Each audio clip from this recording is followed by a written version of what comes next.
Hello everyone, good morning. कैसे हैं आप लोग? स्वागत है आपका खान ग्लोबल स्टडीज के ऑफिशियल ऐप पर।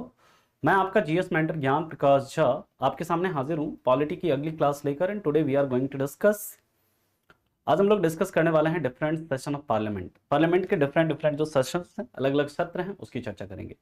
गुड मॉर्निंग राना, श्वेता, अमित, सोनू, राकेश, सोयल, बाकी बच्चे भी एक बार जुड़ जाएं and then we will start the session of today. Hello Jyoti, Ayush, करण।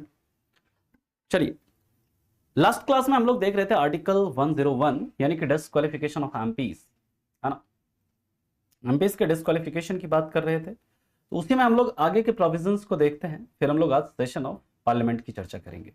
ठीक है, तो लास्ट क्लास में हम लोगों ने देखा था आर्टिकल 101 में एक ग्राउंड है कि अगर कोई व्यक्ति दो सदन के लिए चुना जाता है, दोनों सदन का मेंबर बन जाता है, यानी कि लोकसभा और राज्यसभा दोनों ही हाउस का मेंबर चुना जाता है, तो उस कंडीशन में उसको बताना होता है विद इन 10 डेज कि आपको लोकसभा का मेंबर रहना है या राज्यसभा का मेंबर रहना है। अगर आप बता पाते हैं तो ठीक, नहीं तो आपकी जो जिस हाउस से आप पहले मेंबर थे उस हाउस की सीट आपकी खाली मान ली जाएगी। ओके ना। सेकंड, आर्टिकल 101 के अंदर ही सेकंड ग्राउंड याद रखिएगा। सेकंड ग्राउंड क्या है? अगर कोई व्यक्ति, अगर कोई पर्सन लोकसभा की दो सीट से मेंबर चुना जाता है, लोकसभा की दो सीट से मेंबर चुना जाता है, तो उसे 14 दिन के अंदर बताना होता है, उसे 14 दिन के अंदर बताना होता है कि वह किस सीट से सदस्य रहना चाहता है, किस सीट से सदस्य रहना चाहता है, अन्यथा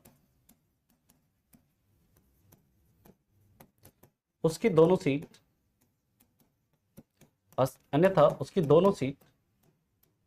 खाली मान ली जाती है, दोनों सीट खाली मान ली जाती है। मान लीजिए लाइक नरेंद्र मोदी, 2014 में जब नरेंद्र मोदी जी चुनाव लड़ते हैं फ्रॉम वाराणसी एंड अहमदाबाद, दोनों कॉन्स्टिट्यूएंसी से लड़ते हैं, ठीक। लेकिन जब वो चुनाव लड़ते थे, दोनों सीट से वो चुनाव जीत भी जाते हैं, तो वो क्या करते हैं, उनको 14 दिन के अंदर बताना पड़ा होगा कि आपको किस सीट से मेंबर रहना है। तो उन्होंने डिसाइड किया कि उन्हें वाराणसी सीट से मेंबर रहना है ना। तो याद रखिएगा, जब हम लोग बात करते हैं इसी प्रकार, अगर कोई व्यक्ति, जैसे लास्ट इलेक्शन में आपने देखा होगा कि राहुल गांधी जी वो दो सीट से चुनाव लड़ते हैं, अमेठी एंड वायनाड, दोनों कॉन्स्टिट्यूएंसी से चुनाव लड़ते हैं। वो हार गए अमेठी सीट, लेकिन मान लीजिए वो अगर दोनों सीट से चुनाव जीत जाते तो उनको बताना पड़ता वो किस सीट से एमपी रहना चाहते हैं। ठीक है, अभी 2003 से पहले नियम क्या था, 2003 से पहले कानून क्या था?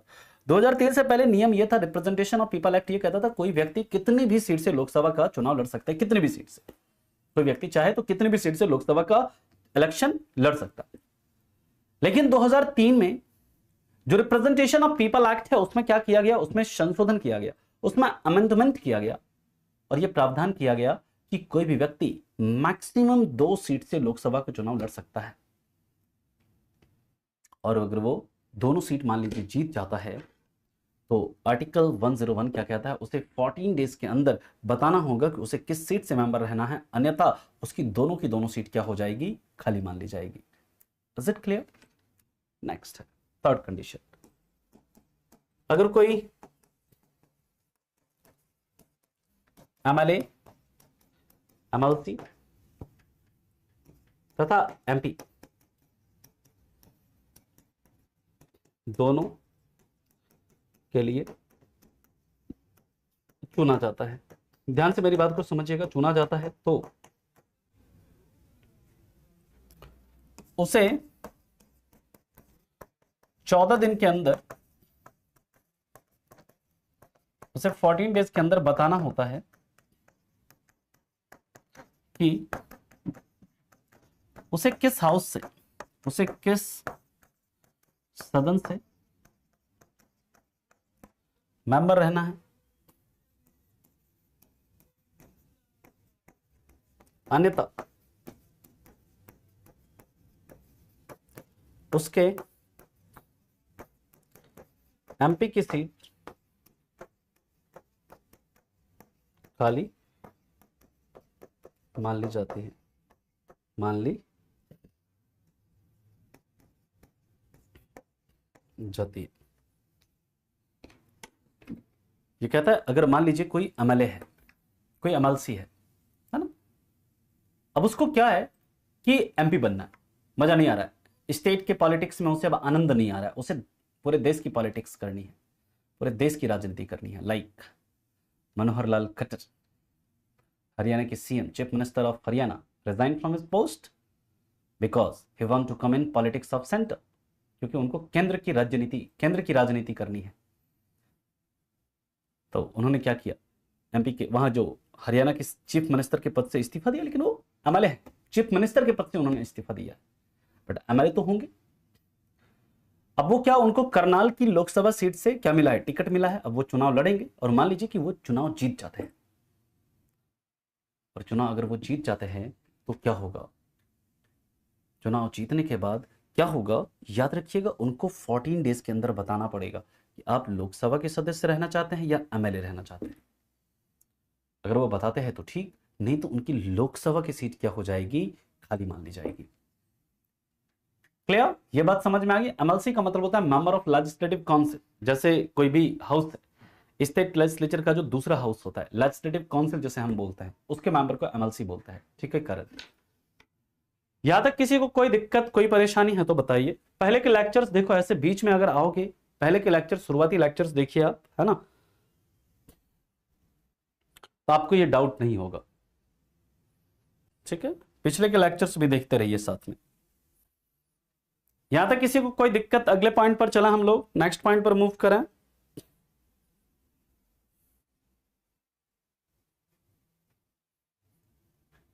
हाँ जी, can I move to next point?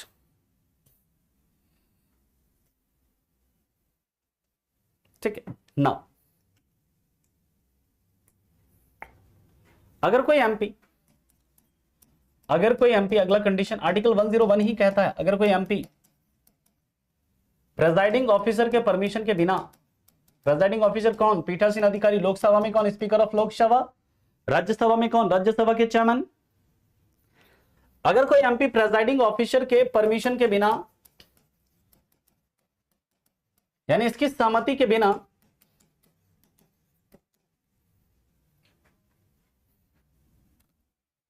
सदन की कार्यवाही से, यानी कि हाउस के प्रोसीडिंग्स से, सदन की कार्यवाही से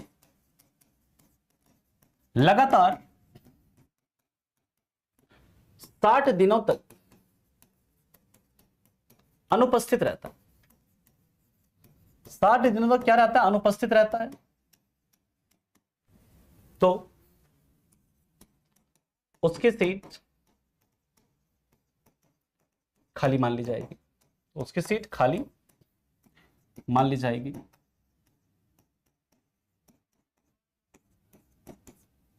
खाली मान ली जाएगी।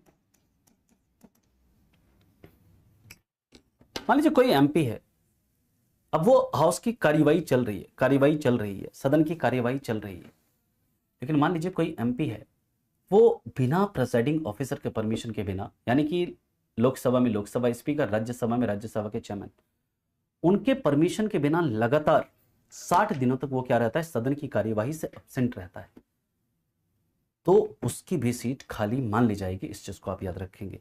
और पांचवा, मतलब अगला कंडीशन है, अगर कोई एमपी अपना इस्तीफा दे दे, अगर कोई एमपी क्या करे, अपना इस्तीफा दे दे, सवाल उठता है कि कोई एमपी अपना इस्तीफा किसे देगा। कोई एमपी अगर रिजाइन कर दे, सवाल उठता है ये अपना रेजिग्नेशन किसे देंगे। तो याद रखिएगा, एमपी अपना इस्तीफा किसे देते हैं, किसे सौंपते हैं, अपना इस्तीफा प्रेजाइडिंग ऑफिसर को देते हैं। किसे देते हैं, प्रेजाइडिंग ऑफिसर।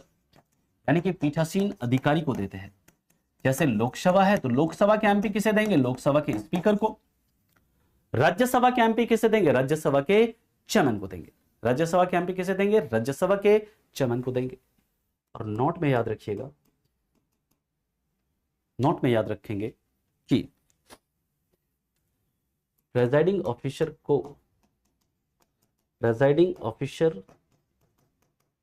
को एमपी के इस्तीफे को मंजूर करना, एमपी के इस्तीफे को यानी कि मेंबर ऑफ पार्लियामेंट के इस्तीफे को मंजूर करना यानी उसे एक्सेप्ट करना क्या नहीं है? अनिवार्य नहीं है। नहीं, it is not mandatory for presiding officer to accept resignation of the member of parliament. मान लीजिए मैं एक एमपी हूं, इधर ऑफ लोकसभा और राज्यसभा, मान लीजिए अभी अभी आ रहे। गौरव जस्ट वेट, अभी अभी बताएंगे आपको, जस्ट वेट।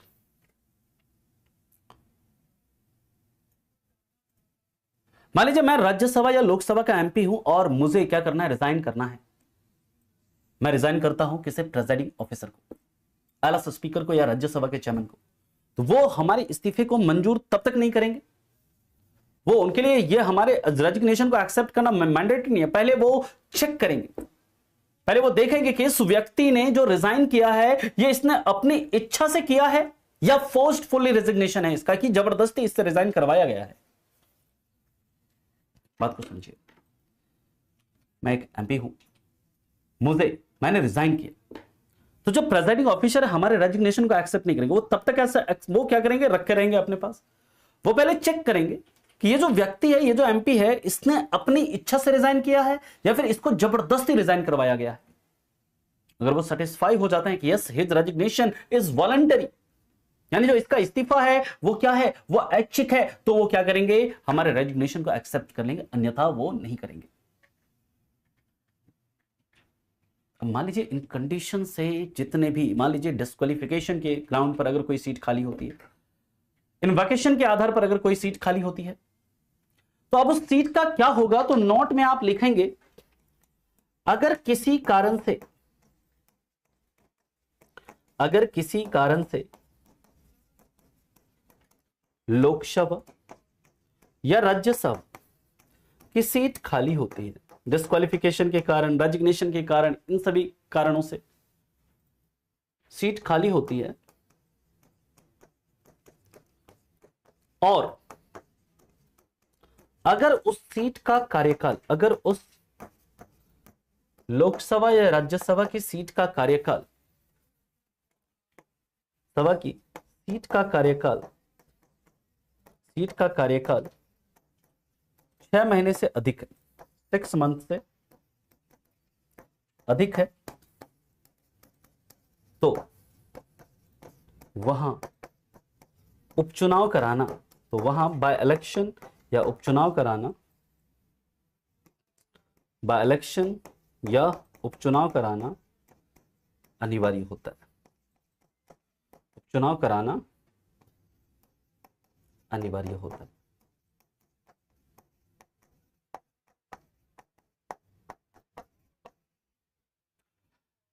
मान लीजिए कि मैं एक एमपी हूं लोकसभा या राज्यसभा का, और मैं अपने 4 वर्ष 7 महीने का कार्यकाल पूरा कर लेता हूं। 4 वर्ष 7 महीने का कार्यकाल पूरा कर लेता हूं, उसके बाद मैं क्या करता हूं? रिजाइन कर देता हूं। तो मेरी सीट जो है खाली हो जाएगी। लेकिन अब उस सीट का टेनर कितना बचा हुआ है? मात्र 5 महीने का। मात्र 5 महीने का जब बचा हुआ है, तो क्या वहां पर आपका बाय इलेक्शन कराना जरूरी है? नहीं, वहां पर उपचुनाव कराना जरूरी नहीं है। हाँ, अगर मैं मान लीजिए कि 4 साल के बाद मैं किसी लोकसभा सीट से मेंबर हूं और 4 साल के बाद मुझे मतलब उस पद से हटा दिया जाता है, डिस्क्वालीफाई कर दिया जाता है, या फिर किसी कारण से वो सीट खाली हो जाती है, तो वहां पर टेनर क्या है? 6 महीने से ज्यादा है ना? 6 महीने से क्या है? ज्यादा है।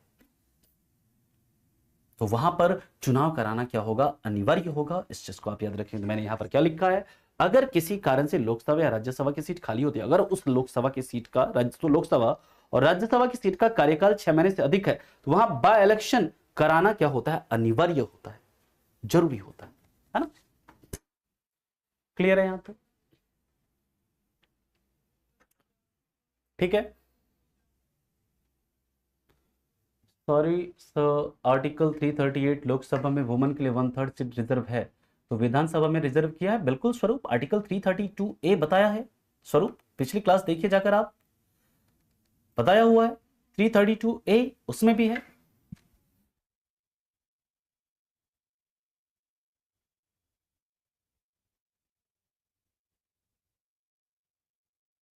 अब 2019, अच्छा चलिए नीचे करिए, मुझे लगा कोई डाउट। चलिए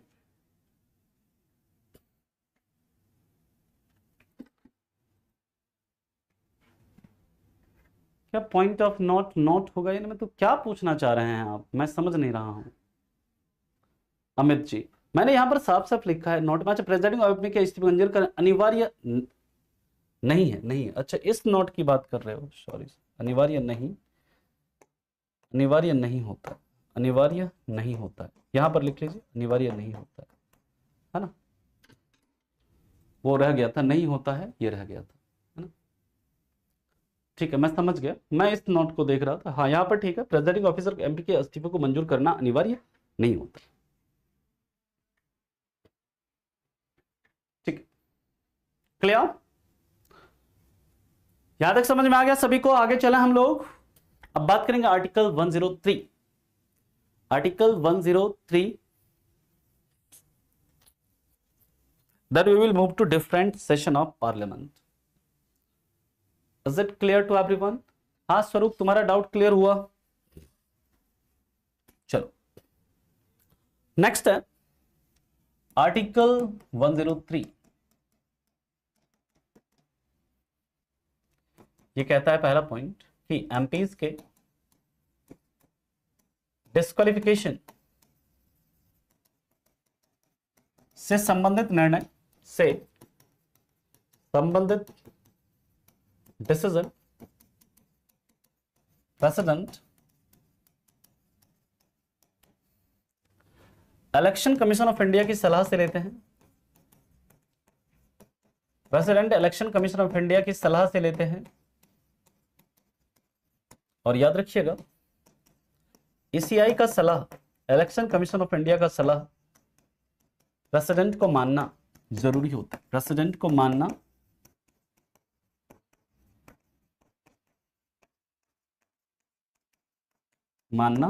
जरूरी होता है।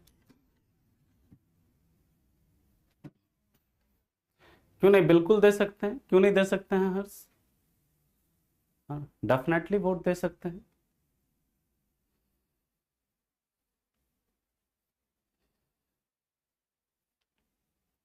यहां पर ब्रैकेट में लिख लीजिएगा, यहां पर जो है ना ब्रैकेट में लिख लेना एक्सेप्ट एंटी डिफेक्शन लॉ, ये आपको पता है क्योंकि एंटी डिफेक्शन लॉ के मामले में निर्णय कौन लेता है? एक्सेप्ट एंटी डिफेक्शन लॉ, क्योंकि एंटी डिफेक्शन लॉ के मामले में निर्णय कौन लेता है? वो लेता है कौन? वो लेता है, याद रखिएगा, प्रेसिडिंग ऑफिसर। बिल्कुल ले सकते हैं शिवम जी। अभी हम बात करेंगे पार्लियामेंट की, जब प्रिविलेजेस की बात करेंगे ना तो वहां पर बात करेंगे जो प्राइम मिनिस्टर या कोई भी काउंसिल मिनिस्टर का जो मेंबर है वो दोनों हाउस के प्रोसीडिंग्स में हिस्सा ले सकते हैं, लेकिन वो वोट उसी हाउस में करेंगे जिस हाउस से वो मेंबर है। वहां पर वो अगर मिनिस्टर और जो प्राइम मिनिस्टर होते हैं, काउंसिल ऑफ मिनिस्टर के जो मेंबर्स होते हैं और प्राइम मिनिस्टर, उनके पास ये प्रिविलेज होता है, वो दोनों हाउस की प्रोसीडिंग्स में हिस्सा ले सकते हैं, दोनों हाउस में जाकर बोल सकते हैं, लेकिन जब वोट करने की बारी आएगी तो वो सिर्फ और सिर्फ उसी हाउस में वोट करेंगे जिस हाउस से वो मेंबर है। Is it clear? आया समझ में? आगे चलें।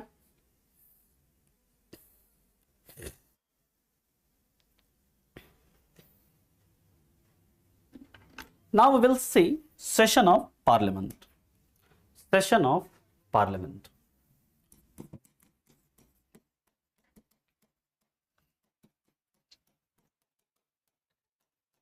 या संसद के सत्र।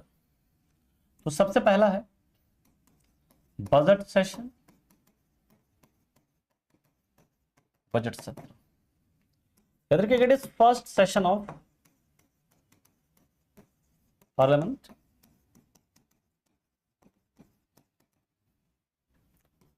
लॉन्गेस्ट सेशन ऑफ पार्लियामेंट, ये संसद का सबसे लंबा सत्र है। ये कब से कब तक चलता है? तो याद रखिएगा फ्रॉम फेब टू मे। तो याद रखिएगा इसमें वित्तीय कार्य होते हैं, ज्यादातर इसमें क्या होता है, वित्तीय कार्य होता है, फाइनेंशियल वर्क होता है ना। और याद रखिएगा इसे प्रेसिडेंट एड्रेस करता है, इसे प्रेसिडेंट क्या करता है, एड्रेस करता है। आपको बताया था स्पेशल एड्रेस, याद करिए, इसे प्रेसिडेंट क्या करता है, संबोधित करते हैं बजट सेशन को, आपको पता है, याद करिए article 87 special address by president, बताया था ना। चलिए तो इसे आप लोग लिखेंगे, फिर चलते हैं इसके आगे। इसी में याद रखिएगा, इसी में बजट प्रेजेंट किया जाता है, इसी सेशन में, इसी सत्र में बजट प्रस्तुत किया जाता है। और बजट को प्रेजेंट कौन करता है, बता सकते हैं आप लोग? बजट प्रेजेंट किया जाता है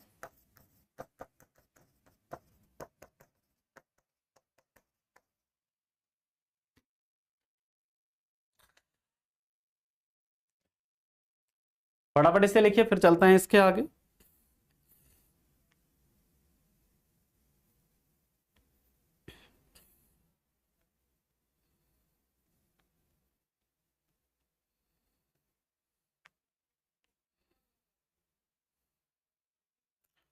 बजट को प्रेजेंट कौन करता है? Finance minister. वेरी गुड, ठीक है, बहुत बढ़िया।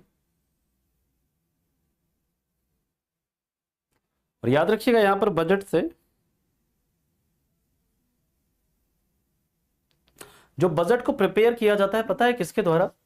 अभी हम इसके बारे में बताएंगे आपको जब पार्लियामेंट में चलेंगे, तो मतलब आगे चलेंगे तो ये याद रखिएगा, एक होता है फाइनेंस मिनिस्ट्री में एक डिपार्टमेंट होता है, department of economic affairs. Department of क्या होता है? इकोनॉमिक अफेयर्स होता है। और इसमें एक डिवीजन होता है जिसे हम लोग बोलते हैं बजट डिवीजन। क्या बोलते हैं? Budget division. तो डिपार्टमेंट ऑफ इकोनॉमिक अफेयर्स के अंदर जो बजट डिवीजन होता है ना, यही दोस्तों क्या करता है, यही बजट को क्या करता है, प्रिपेयर करता है, बजट को तैयार करता है। और बजट को प्रेजेंट कौन करते हैं? बजट को प्रेजेंट करते हैं, याद रखिएगा कौन? वो करते हैं वित्त मंत्री। ठीक है, सबसे पहला ब्रिटिश इंडिया का सबसे पहला बजट, ये बात ध्यान से सुनिएगा, बहुत इंपॉर्टेंट है। ब्रिटिश इंडिया का सबसे पहला बजट किसने प्रस्तुत किया था? जेम्स विल्सन ने।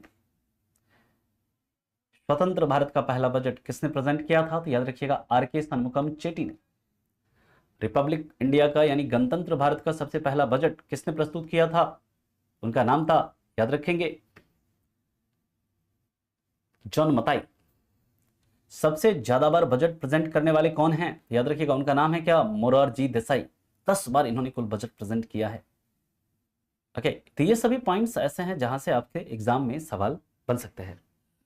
तो आपसे ये भी सवाल बन सकता है कि जो बजट जो प्रिपेयर किया जाता है किसके द्वारा? तो वित्त मंत्रालय के अंदर एक डिपार्टमेंट होता है, डिपार्टमेंट ऑफ इकोनॉमिक अफेयर्स, और इसके अंदर एक डिवीजन होता है बजट डिवीजन। ये क्या करता है? बजट को प्रेजेंट करता है। और बजट शब्द का जिक्र हमारे संविधान में है, याद रखिएगा, no there is no any word budget in our constitution. हमारे संविधान में एक आर्टिकल है, आर्टिकल 112, आर्टिकल 112, जिसमें बजट के लिए वर्ड यूज किया है क्या? जिसमें बजट के लिए वर्ड यूज किया गया है, याद रखिएगा, एनुअल फाइनेंशियल स्टेटमेंट, वार्षिक वित्तीय विवरण। लिख लो, पहला पॉइंट लिखना है तो लिख लीजिएगा। बजट में पहला मतलब जो 3-4 पॉइंट मैंने बोले हैं लिख लीजिए, मैं फिर से बोल देता हूं। ब्रिटिश भारत का सबसे पहला बजट जेम्स विल्सन ने 1860 में प्रेजेंट किया। ब्रिटिश इंडिया का सबसे पहला बजट जेम्स विल्सन ने 1860 में प्रेजेंट किया। दूसरा लिख लीजिएगा, स्वतंत्र भारत का, इंडिपेंडेंट इंडिया का सबसे पहला बजट 1947 में आर.के. शनमुगम चेट्टी ने प्रेजेंट किया। आर.के. शनमुगम चेट्टी ने प्रेजेंट किया। नहीं अभिषेक, ऑलरेडी मैंने बताया हुआ है ये, है ना। अगर आप क्लास में रहते हैं, सीरियस रहते हैं, तो आपको मैंने बताया था कि जो बाय इलेक्शन होता है और जो वहां पर जब नए मेंबर चुनकर आते हैं तो वो रिमाइंडर ऑफ टर्म के लिए आते हैं, बचे हुए कार्यकाल के लिए आते हैं। बताया कि नहीं बताइए आप लोग, है ना। बिल्कुल श्रेया जी, है ना। तीसरा पॉइंट याद रखिए, गणतंत्र भारत का, रिपब्लिक इंडिया का पहला बजट किसने प्रेजेंट किया है? तो वो जॉन मथाई ने प्रेजेंट किया, कब? 1950 में। और याद रखेंगे सबसे ज्यादा बार बजट प्रस्तुत करने वाले वित्त मंत्री कौन हैं? तो वो हैं, याद रखिएगा, मोरारजी देसाई। कितनी बार किया है? कुल 10 बार। ठीक है, आगे चलें। यहां तक किसी को कोई दिक्कत, कोई परेशानी? नेक्स्ट पॉइंट पर मूव करें हम लोग।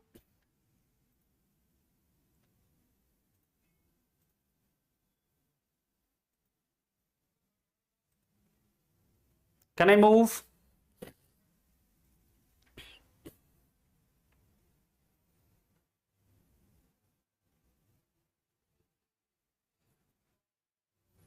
चलिए अब हम लोग बात करते हैं, इसके बाद अगले पॉइंट पर चलते हैं। सेकंड जो है वो है आपका मॉनसून सेशन। मॉनसून सेशन, देखो मॉनसून कब आता है? जुलाई में। हाँ, ये मॉनसून सत्र भी कब होगा? जुलाई से अगस्त। ठीक है, इसमें लेजिस्लेटिव वर्क होता है, विधायी कार्य होता है, कानून वगैरह पारित करना, ये सब करना लेजिस्लेटिव वर्क होता है। तीसरा होता है जिसे हम लोग बोलते हैं,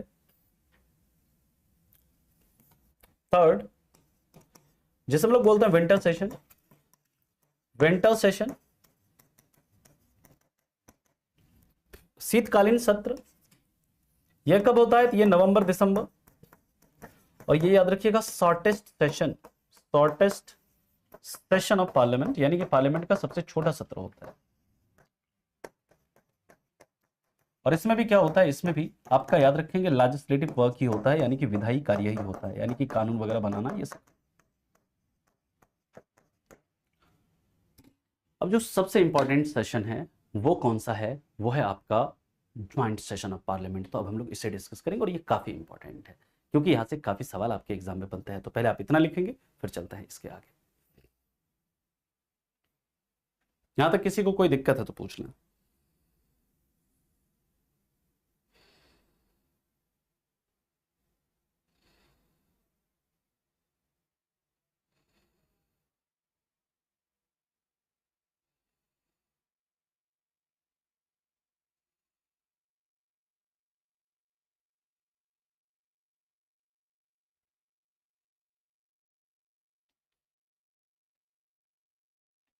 लिख लिया सभी ने? किया जाएगा, है ना? तो फिर प्राइम मिनिस्टर जिसको कहेंगे वो करेंगे प्रश्न। ठीक है, क्लियर है श्रेया जी? और जब भी मान लीजिए इस तरह अगर कोई मंत्रालय किसी के पास नहीं है ना, तो उस मंत्रालय के मंत्री कौन होते हैं? खुद प्राइम मिनिस्टर होते हैं फिर, है ना? और प्राइम मिनिस्टर रहते हुए याद रखिएगा इंदिरा गांधी क्या थी, मतलब जब प्राइम मिनिस्टर थी तो उनके पास वित्त मंत्रालय भी था। तो प्राइम मिनिस्टर रहते हुए इंदिरा गांधी ने क्या किया था? बजट प्रेजेंट किया था। ओके, ठीक है। चलिए अब हम लोग बात करते हैं, इसके बाद अगला है joint session of parliament. This is very very important और बहुत ध्यान से समझिएगा आप लोग। ज्वाइंट सेशन यानी संयुक्त अधिवेशन या संयुक्त सत्र। संयुक्त सत्र, provision of joint session is under article 108। याद रखिएगा, अगर किसी ऑर्डिनरी बिल पर, ध्यान से चीजों को समझना है, अगर किसी ऑर्डिनरी बिल पर दोनों संसद के दोनों सदन में, यानी पार्लियामेंट के दोनों हाउस में, संसद के दोनों सदन में, दोनों हाउस में क्या हो? डेडलॉक हो। डेडलॉक का मतलब क्या? गतिरोध हो। अब ये डेडलॉक क्या होता है अभी आपको समझाएंगे। डेडलॉक हो तो प्रेसिडेंट इस डेडलॉक को एंड करने के लिए, इस डेडलॉक को समाप्त करने के लिए, गतिरोध को दूर करने के लिए, डेडलॉक को दूर करने के लिए, यानी इस गतिरोध को दूर करने के लिए ज्वाइंट सेटिंग बुला सकते हैं। लेकिन क्या यहां पर ये जो प्रेसिडेंट ज्वाइंट सेशन बुलाएंगे, क्या अपनी डिस्क्रेशन पर? तो याद रखिएगा नहीं, ये किसके एडवाइस पर बुला सकते हैं? On advice of council of minister, मंत्री परिषद के एडवाइस पर बुला सकते हैं। यानी कि ज्वाइंट सेशन याद रखिएगा, it can be called, it can be summoned only in case of deadlock on ordinary bill. It cannot be called for deadlock in of money bill and constitutional amendment bill. यानी कि जो joint session बुलाया जा सकता है ना, वो सिर्फ और सिर्फ किस पर, धन विधेयक, सिर्फ और सिर्फ किस पर, जो साधारण विधेयक है उस पर गतिरोध को दूर करने के बुलाया जा सकता है. अगर धन विधेयक पर गतिरोध, तो सबसे पहले तो धन विधेयक पर गतिरोध का कोई सवाल ही नहीं उठता. कहेंगे सर क्यों नहीं उठता? क्योंकि धन विधेयक में राज्यसभा के पास ज्यादा पावर है ही नहीं. राज्यसभा सिर्फ और सिर्फ क्या कर सकता है, जो मनी बिल है उसको मैक्सिमम 14 डेज तक क्या कर सकता है, वो होल्ड कर सकता है, उससे ज्यादा कुछ नहीं कर सकता. अगर 14 दिनों के अंदर राज्यसभा मनी बिल को पास करता है तो ठीक है, और अगर नहीं करता है तो उसे ऑटोमेटिकली पास मान लिया जाता है. It means Rajya Sabha can do what, Rajya Sabha can delay money bill for maximum of 14 days.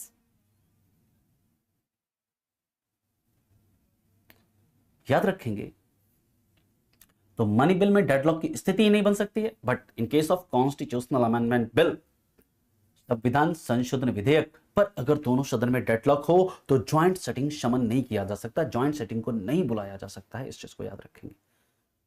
Question arises, sir what is deadlock? इस गतिरोध हम कहेंगे किसे? याद रखिएगा, जब हम डेडलॉक की बात करते हैं, व्हाट इज डेडलॉक, इसे हम लोग समझते हैं व्हाट इज गतिरोध. व्हाट इज गतिरोध? पहला, अगर एक हाउस, यानी अगर एक सदन बिल को पास कर दे और दूसरा हाउस क्या कर दे, उसे रिजेक्ट कर दे, दूसरा हाउस उसे क्या कर दे, रिजेक्ट कर दे. यानी मान लीजिए एनी बिल, कोई बिल है, उसे इंट्रोड्यूस किया गया कहां पर, उसे इंट्रोड्यूस किया गया किधर, उसे इंट्रोड्यूस किया गया राज्यसभा में. राज्यसभा ने पारित किया और उसे लोकसभा के पास भेजा, और लोकसभा ने क्या किया, उस बिल को रिजेक्ट कर दिया. इसे क्या कहेंगे, इसे कहेंगे डेडलॉक.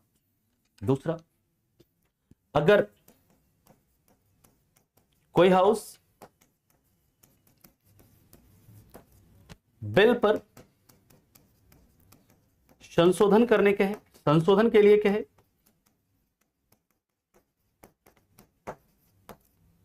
और दूसरा हाउस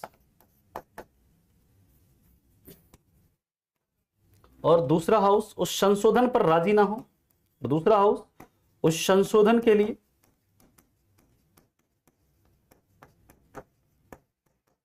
तैयार ना हो,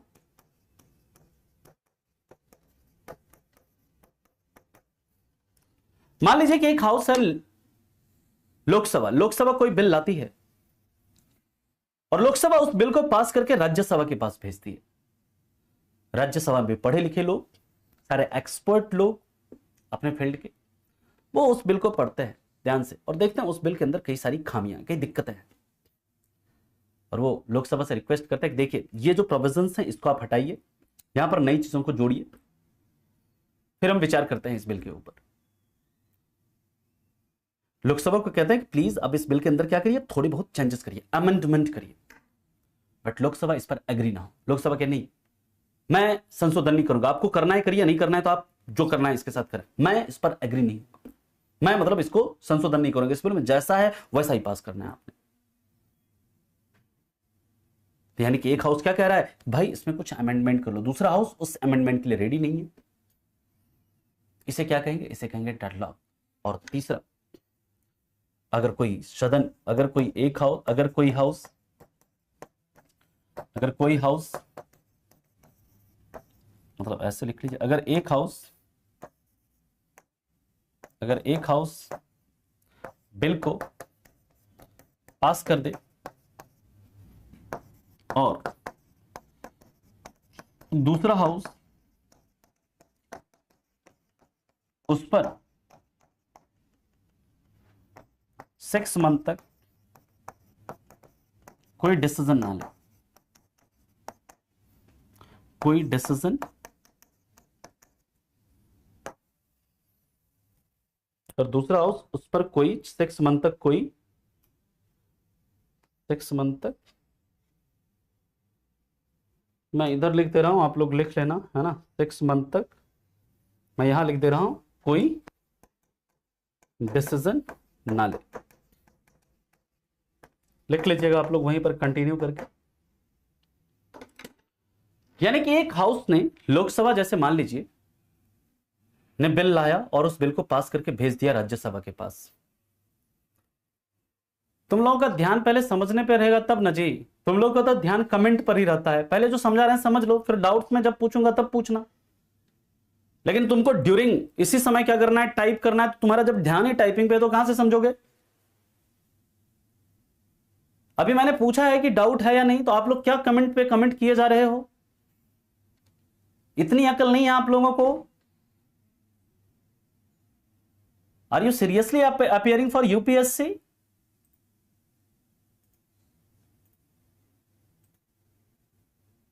अभी मैंने बोला ही नहीं है कि डाउट बताओ कुछ, तुम लोग डाउट पहले से पूछना शुरू कर दिए हो। समझिए, मैंने क्या बताया कि आर्टिकल 108, इसमें बात करी गई किसकी, ज्वाइंट सेशन की, ज्वाइंट स्टडी की बात करी गई है, संयुक्त अधिवेशन की बात करी गई है।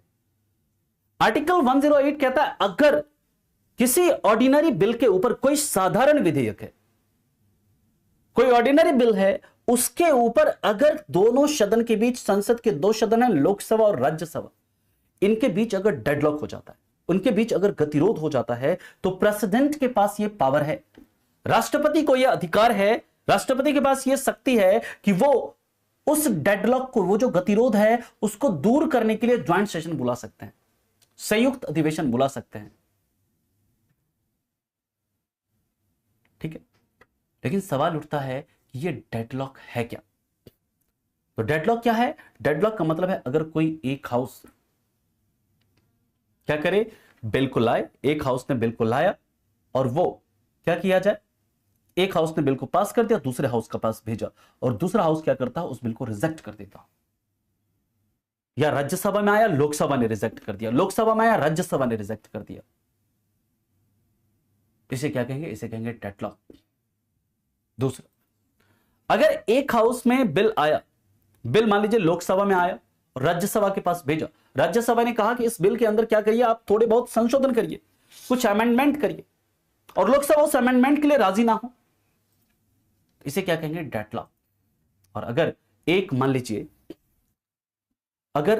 लीजिए कि कोई लोकसभा है, लोकसभा ने कोई बिल लाया और राज्यसभा के पास भेजा, और राज्यसभा उस पर 6 मंथ तक कोई डिसीजन नहीं लेता है, राज्यसभा इस पर 6 महीने तक कोई निर्णय नहीं लेता है, तो उसे हम लोग क्या बोलते हैं, डेडलॉक बोलते हैं। और इसी डेडलॉक को रिमूव करने के लिए अगर ऑर्डिनरी बिल पर है तो ज्वाइंट सेटिंग बुलाया जा सकता है। यानी कि joint setting can not be summoned for deadlock on money bill and constitutional amendment bill, यानी संवैधानिक संशोधन विधेयक, और याद रखिएगा जो धन विधेयक है उस पर अगर गतिरोध हो तो उसको दूर करने के लिए आपका ज्वाइंट सेशन नहीं बुलाया जा सकता है। यहां तक क्लियर है सभी को, किसी को कोई दिक्कत है यहां तक तो अब पूछ लीजिए, फिर हम लोग इसके आगे चलते हैं। यहां तक अब किसी को कोई दिक्कत है तो बताओ।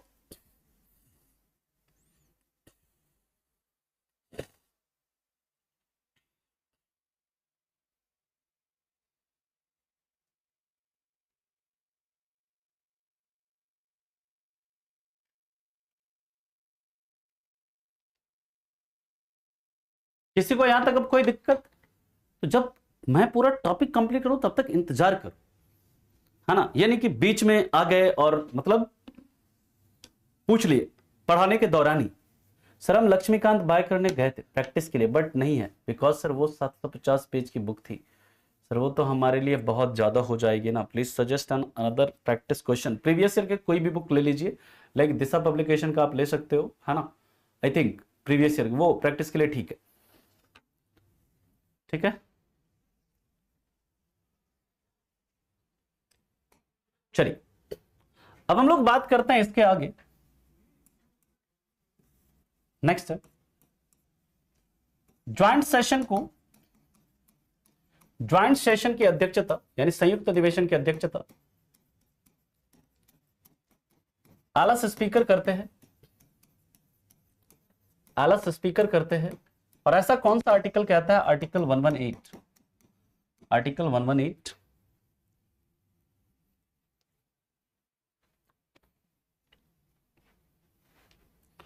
इसके बाद की बात करते हैं, अगर एलएस स्पीकर एब्सेंट है, अगर एलएस स्पीकर एब्सेंट है तो LS deputy speaker, LS deputy speaker joint setting को प्रेजाइड करते हैं, ज्वाइंट सेटिंग की अध्यक्षता करते हैं, ज्वाइंट सेशन की, ज्वाइंट सेशन को प्रेजाइड करते हैं।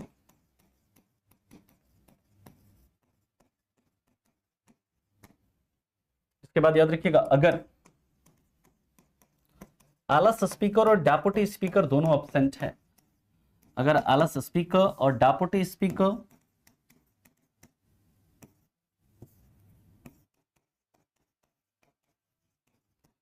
स्पीकर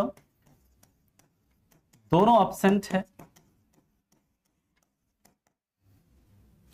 तो राज्यसभा के डेप्यूटी चेयरमैन, तो राज्यसभा के डेप्यूटी चेयरमैन ज्वाइंट सेशन की अध्यक्षता करते हैं। कहेंगे sir why not chairman of Rajya Sabha, क्योंकि आपको बताया था कि राज्य chairman of Rajya Sabha is not a member of Rajya Sabha, इसलिए लोकसभा के स्पीकर और डेप्यूटी स्पीकर जब एब्सेंट होते हैं तो इसको प्रेजाइड कौन करते हैं, इसको चेयरमैन ऑफ राज्यसभा क्या करते हैं, प्रेजाइड कर, डेप्यूटी चेयरमैन ऑफ राज्यसभा जो है वो प्रेजाइड करते हैं। और याद रखिएगा, ज्वाइंट सेटिंग में कोई डिसीजन, ज्वाइंट सेशन में कोई डिसीजन, यानी ज्वाइंट सेशन में कोई जो बिल है, कोई बिल या कोई डिसीजन किससे लिया जाता है, सिंपल मेजॉरिटी से लिया जाता है। कोई डिसीजन कैसे लिया जाता है, साधारण बहुमत से लिया जाता है, सिंपल मेजॉरिटी से लिया जाता है। इस चीज को आप याद रखेंगे, यानी ज्वाइंट सेशन में अगर कोई डिसीजन लिया जाएगा तो वो साधारण बहुमत से लिया जाएगा, यानी किसी बिल को जो पारित किया जाएगा वो कैसे, साधारण बहुमत से पारित किया जाएगा। इस चीज को आप याद रखेंगे। डेफिनेटली सेम होता है कोमल, है ना, एफपीपीएस सिस्टम होता है, डायरेक्ट इलेक्शन होता है, इलेक्शन कमीशन ऑफ इंडिया कराती है, तो बिल्कुल सेम होता है। क्या अंतर होगा उसमें बताइए आप? हाँ, यहां तक लिखिए, फिर चलते हैं इसके आगे, अगले पॉइंट पर मूव करते हैं।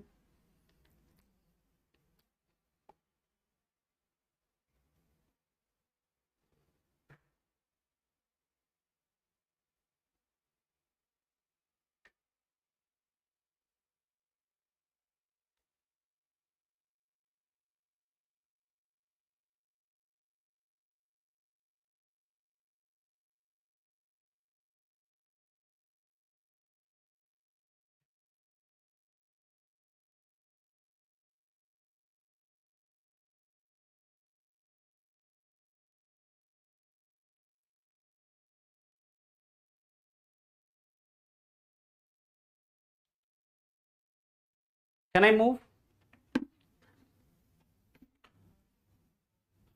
सिंपल मेजोरिटी का मतलब क्या होता है करण? सिंपल मेजोरिटी का मतलब क्या होता है, more than 50% of present in voting, ठीक है। तो 2/3 कहां से आ गया तुम्हारे मस्तिष्क में? हाँ जी, चलिए नेक्स्ट हम लोग बात करते हैं, ज्वाइंट सेशन में लोकसभा ज्यादा पावरफुल होती है,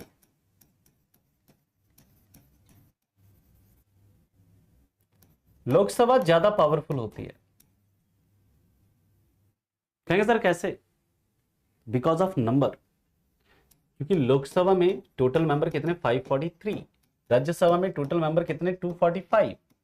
अब दोनों देखिए साथ मिलेंगे, और अगर वहां पर सिंपल मेजॉरिटी से कोई बिल पारित करना है, लोकसभा अगर किसी बिल पर वोटिंग कर दिया जाता, क्योंकि लोकसभा नंबर में ज्यादा है, तो लोकसभा सिंपली क्या होगी, ज्यादा पावरफुल होगी ज्वाइंट सेटिंग के अंदर, क्योंकि कोई बिल कैसे पारित किया जा रहा है, सिंपल मेजॉरिटी से पास किया जा रहा है।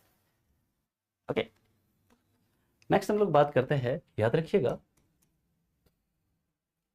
ज्वाइंट सेटिंग को, ज्वाइंट सेशन को इन बिल पर, ज्वाइंट सेटिंग, ज्वाइंट सेशन को मनी बिल, ऐसे लिख लो, मनी बिल, और कॉन्स्टिट्यूशनल अमेंडमेंट बिल और कॉन्स्टिट्यूशनल अमेंडमेंट बिल, संविधान में संशोधन की प्रक्रिया का उल्लेख किस आर्टिकल में बताना तुम लोग? कॉन्स्टिट्यूशनल अमेंडमेंट बिल पर डेडलॉक होने की स्थिति में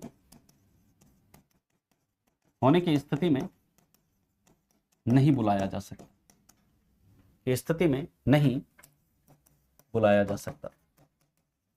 यानी कि अगर मनी बिल पर और किस पर, कॉन्स्टिट्यूशनल अमेंडमेंट बिल पर डेडलॉक हो, उस पर आप नहीं बुला सकते, क्या? ज्वाइंट सेशन को नहीं बुला सकते। वेरी गुड, आर्टिकल 368, बहुत अच्छे। याद रखिएगा, अभी तक कुल तीन बार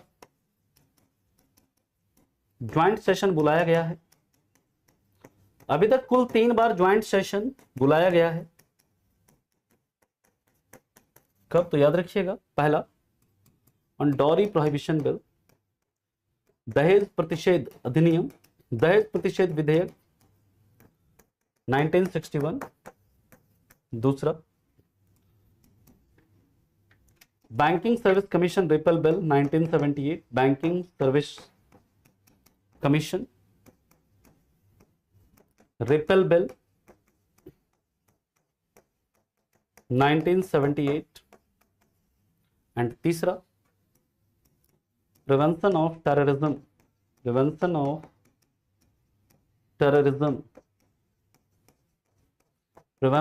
टेररिज्म बिल 2002। इन 3 बिल के ऊपर डेडलॉक में अभी तक क्या है? ज्वाइंट सेशन को बुलाया गया है। इस चीज को आप याद रखेंगे, इतना आप लोग लिखेंगे। फिर चलते हैं इसके आगे। इसके बाद है लैमडक सेशन और स्पेशल सेशन, तो इसे हम लोग देखते हैं, फिर चलेंगे इसके आगे। यहां तक किसी को कोई दिक्कत है, परेशानी है, समस्या है तो बताइए।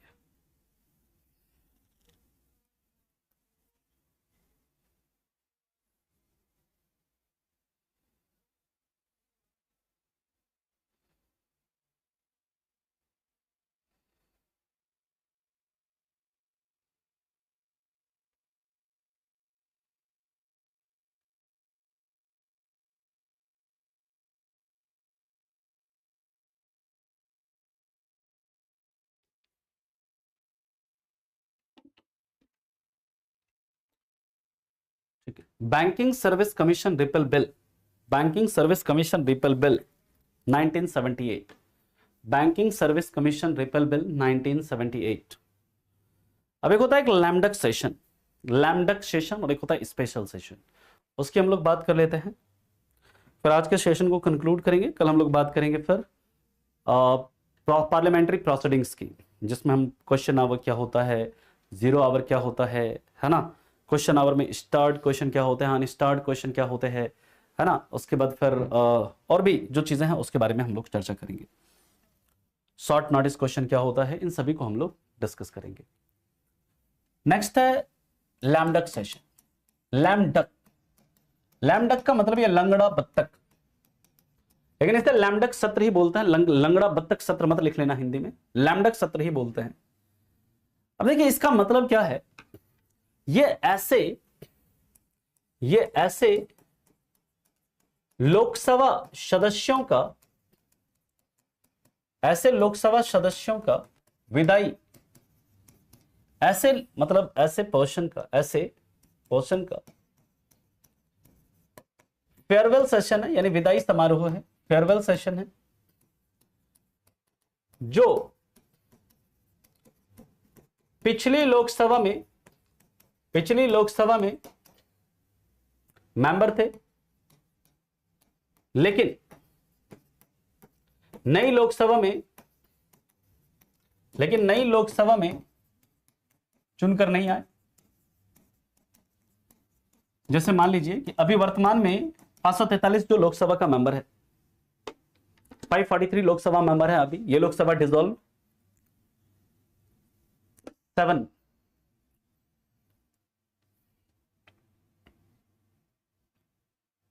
करण जी,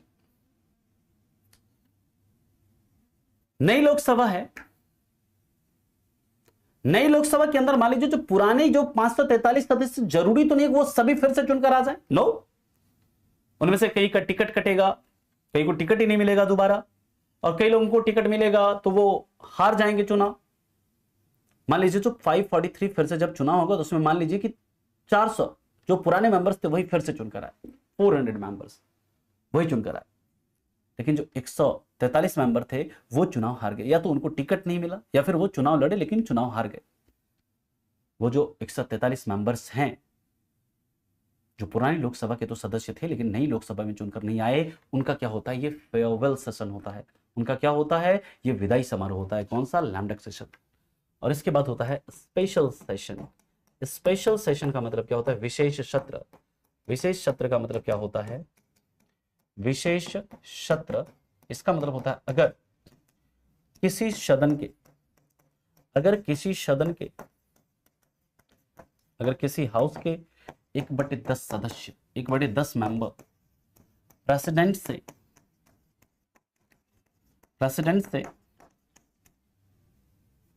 स्पेशल सेशन का रिक्वेस्ट करे, प्रेसिडेंट से स्पेशल सेशन का रिक्वेस्ट करे, तो प्रेसिडेंट काउंसिल ऑफ मिनिस्टर के परमिशन के बाद, प्रेसिडेंट काउंसिल ऑफ मिनिस्टर के सलाह के बाद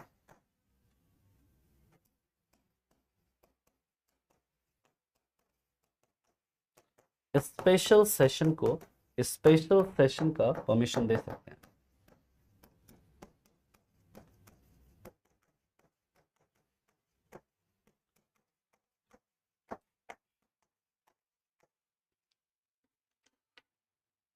ठीक है,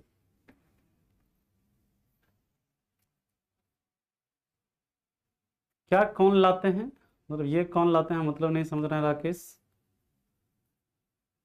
याद रखिएगा यहां पर क्या होता है, अगर मान लीजिए कोई ऐसा जरूरी काम आ गया, पार्लियामेंट को कोई अर्जेंट काम आ गया, तो पार्लियामेंट के दोनों हाउस के 1/10 मेंबर जाकर प्रेसिडेंट से रिक्वेस्ट करेंगे कि डियर प्रेसिडेंट हमें एक स्पेशल सेशन करना है।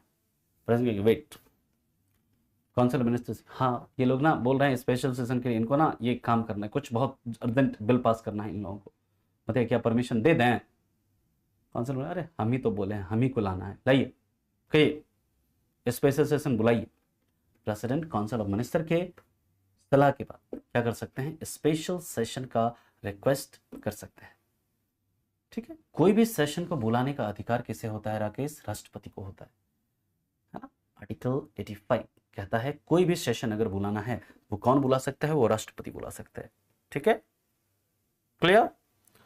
चलिए, यहां तक किसी को कोई दिक्कत, कोई परेशानी, कोई समस्या है तो बताइए। आज के लिए हम लोग इतना ही रखेंगे, बाकी मिलेंगे हम आपसे कल की क्लास में, इसके आगे के मुद्दों को डिस्कस करेंगे। और कल हमारा जो टॉपिक रहेगा वो होगा पार्लियामेंट्री प्रोसीडिंग्स, यानी संसदीय गतिविधियां, जिसमें हम लोग कल बात करेंगे different type of question hour, different type of question hour की, 0 आवर की, और भी जो जो चीजें हैं उसके ऊपर हम लोग चर्चा करेंगे।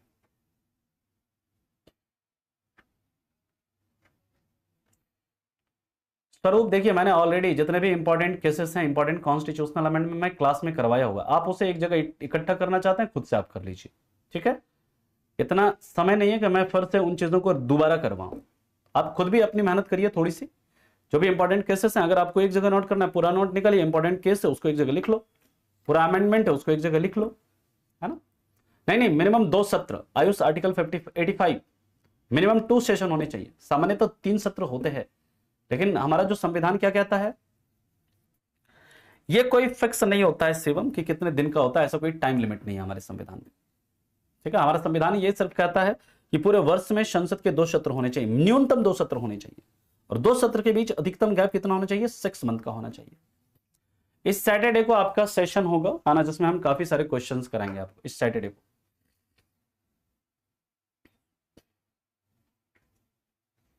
ठीक है, चलिए तो फिर मिलते हैं आपसे कल की क्लास में, है ना। तब तक के लिए आप लोगों का धन्यवाद, thank you so much, bye bye, take care and have a good day, thank you.